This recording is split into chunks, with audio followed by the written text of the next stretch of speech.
Hi, this is Mark Deaver with Surfer Magazine's Ask Me Anything.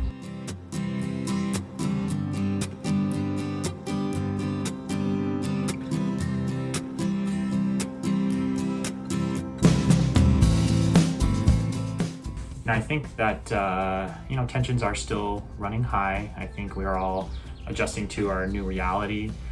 Every day when we're going in, it's people wearing eye protection, it's people wearing masks. So we get our temperature checked as soon as we walk into the building. And it's really changed how we practice and how we interact with patients. We now have screening tents set outside, and we're just on high alert for any presentation of this virus.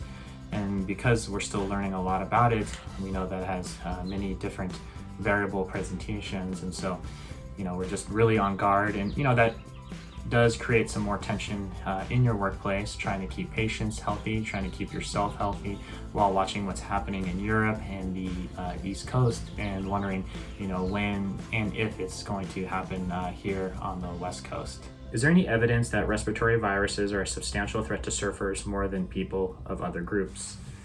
I think specifically when it comes to surfers, the question is, does being out in the water pose any more risk? And that really, I think, comes down to two unique things. One is that we know that this virus is spread via droplets being aerosolized, larger particles that we expel when we cough and sneeze. We know that these particles drop pretty quickly when they're air and travel about 3 to 4 feet. That's where this 6 feet of social distancing comes from. The other question is this an airborne virus? And meaning that are these virus particles in very, very fine respiratory particles, meaning like when we just have conversations, are we expelling the virus, and is it staying and hanging in the air? And the idea is that, is this transmissible specifically while you're surfing by wind currents? How much of the virus do you need to inhale to become infected? I think there's just a lot of unknowns. And really the other one, is there any chance of fecal oral contamination? Again, we don't know. This assumes a lot of steps along the way. One is the virus still infective if it's in fecal material. This fecal material then has to get into our waterways, and then once it's in the ocean water, is this something that surfers can infect themselves by essentially drinking the seawater? Again, we don't know the viability of this virus in salt water. We know it's an enveloped virus and it doesn't do well in chlorinated water. We've seen that it is potentially effective or infective in freshwater, but again, we don't know about its characteristics in salt water. Dr. Deaver, can you tell us your favorite ER story?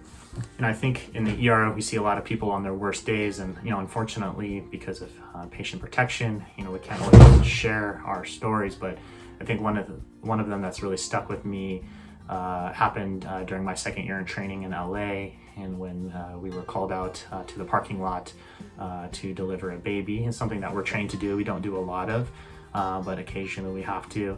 And we went out there, and that was the first baby that I delivered outside of the hospital. And the mother was so thankful for us that she asked me my name and ended up naming the baby after me. So that's certainly something that I will never forget. What's up, Dr. D? Hope you're doing well. Have you ever seen any emergencies while on a surf trip? How can surfers be more prepared for surf-related injuries while abroad? Fortunately, haven't seen any life-threatening injuries. Certainly have seen a fair share of lacerations that we've been able to fix, shoulder dislocations that we've been able to pop back in place. I think the worst injury that I've seen personally was a surfer on another trip in Nicaragua that suffered an open fracture of his ankle. He was in a panga boat that got a little bit too close to the surf and went up and over the wave while in the boat and came down and broke his ankle pretty badly.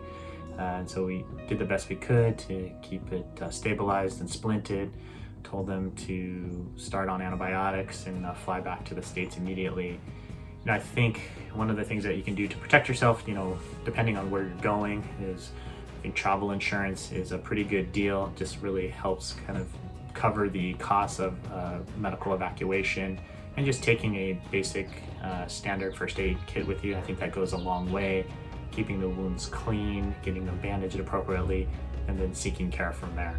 Do you think coronavirus infection rates in San Diego have met, exceeded, or fallen short of projections?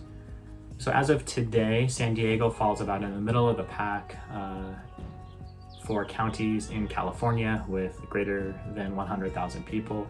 The county with the most cases is Los Angeles County. The county with the least amount of cases is Orange County. And again, we fall right in the middle of that pack. Within San Diego County itself, the most cases we are seeing are typically in the south and eastern parts of the county. And so I think based on what's happening on the East Coast, our projections are much better than what we initially thought, really for the entirety of California. What do you think of people calling loudly for a return to normalcy, even though their lives have not at all been affected by COVID? I think that some of these people that we see protesting are really failing to see the bigger picture. You know, this is affecting all of us. It's affecting people to varying degrees, but it's really our responsibility as a greater community to protect those really that are vulnerable, people that have other medical problems, those that are elderly. And so yes, there are some inconveniences. Yes, people have been seriously affected by this from an economic standpoint.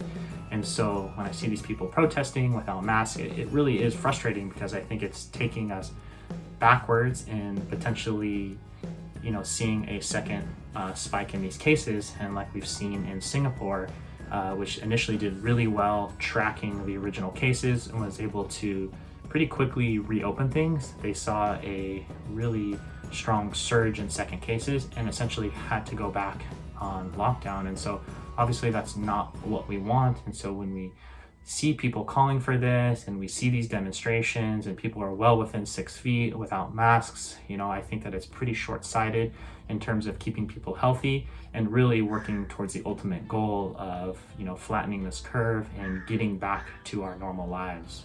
Do you think that surfing in crowds of 30 to 50 surfers, even if 6-foot physical distancing is met most of the time, presents a risk to creating more community spread? You know, I do, and I think the classic cases are like lowers in Malibu, when you have a large, you know, mass of people that are all within a short distance of each other, you know, and a lot of times when you're surfing with that many people, I think that you are within 6 feet. And again, we don't know enough about this virus. Yes, we know it's spread via droplets, people coughing and sneezing, but there is evidence out there that this is spread via airborne sources. And I can tell you, when we're in the hospital, we are assuming that this virus is spread via airborne secretions. And so we take those precautions. And I think that when you have this many people around each other, and this virus being theoretically able to spread via localized wind currents, you know, I'm not talking about 70, 80 feet. I'm talking just within this group of a pack of 30 to 50 surfers, that this does theoretically increase the risk of transmission. Is it a small risk? Probably yes, but it is a risk. And again, if you're bringing this back to your family members and to people who are susceptible to this virus, I just don't think that it's worth the risk. Do you agree that if we handle our response to coronavirus correctly, it will look like we overreacted? You know, I think that it will look like an overreaction, and you know, honestly, I hope that it does, because it means that we did not, you know, have our resources locally overwhelmed by a large influx of patients. Again, we have prepared for the worst case scenario. We have our tents outside, we have increased the amount of ventilators in our hospital, we've come up with these contingency plans, and we're ready. And you know, I would much rather people think that we overreacted than again to see what's happening on the East Coast and what's happening on Italy, and having these discussions of whether we have to ration care. You know, if we, you know, quote unquote overreacted, that means that the patients that did get this and that did get sick had, you know, the best care available to them, and with the increased likelihood that they're going to get healthy. And again, you know, this all I think is a matter of perspective, and really I do hope that this people see it as an overreaction, when really it was our ability to create a redundancy in the system to protect those that were the sickest, and really pour the most resources into getting them well. All right, last question. As an ER doc and a surfer, I'm sure you see both sides of the argument about beach closings. Which way do you lean? As a trauma tech and a surfer, I obviously want to flatten the curve, but also decompress in the water. Seems like a double-edged sword.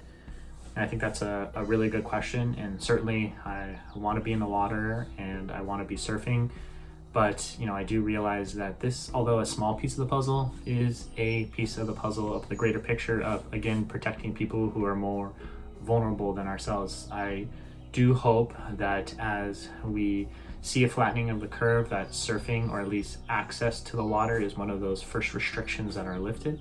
I think that's going to really rely on us as surfers maintaining this social distance, not congregating on the beach. I hope that public healthcare officials see what's happening in Hawaii and other parts of California, that you can still access the water and really maintain the social distancing. And I think it's on us as a community, one, right now, to respect the rules that are in place by our public health care officials.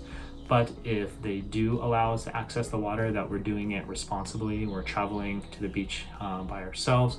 We're not congregating on the beach, and we're really maintaining this social distance in the water.